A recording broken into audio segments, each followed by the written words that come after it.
নমস্কার বন্ধুরা, আজকে আমি বানাবো ঝিঙে আলু পোস্ত দিয়ে তরকারি। তো এই ঝিঙে আলুগুলো সব আমি কেটে দিয়েছি। এবারে এগুলো ভালোভাবে ধুয়ে নেব।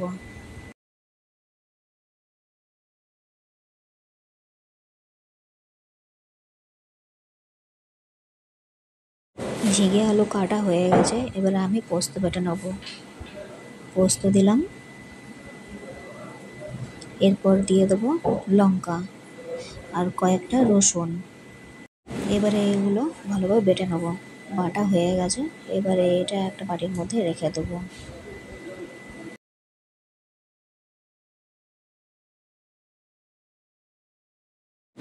এবারে কড়াইয়ে তেল দিয়ে দেবো।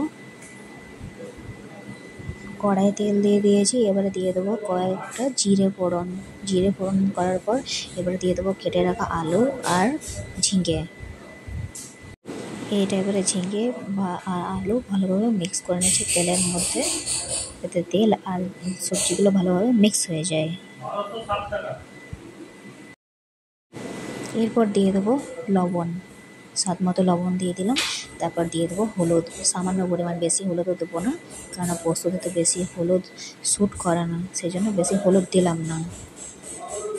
এবারে এটা ভালোভাবে মিক্স করে নিলাম, নুন আর হলুদে ভালোভাবে মিক্স করে দিলাম।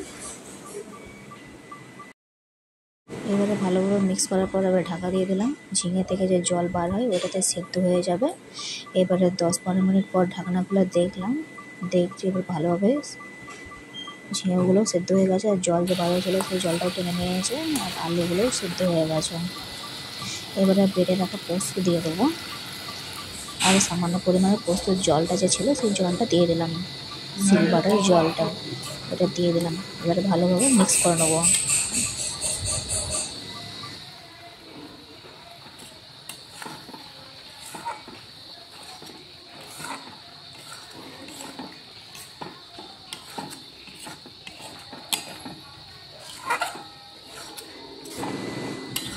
ভালোভাবে মিক্স করা হয়ে গেছে।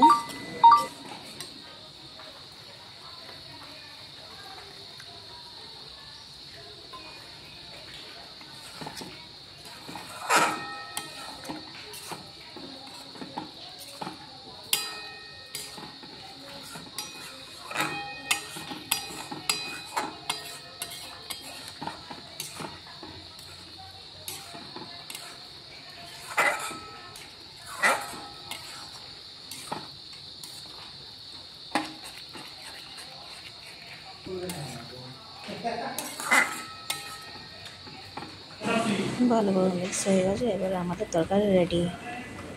তো বন্ধুরা, আপনারা যদি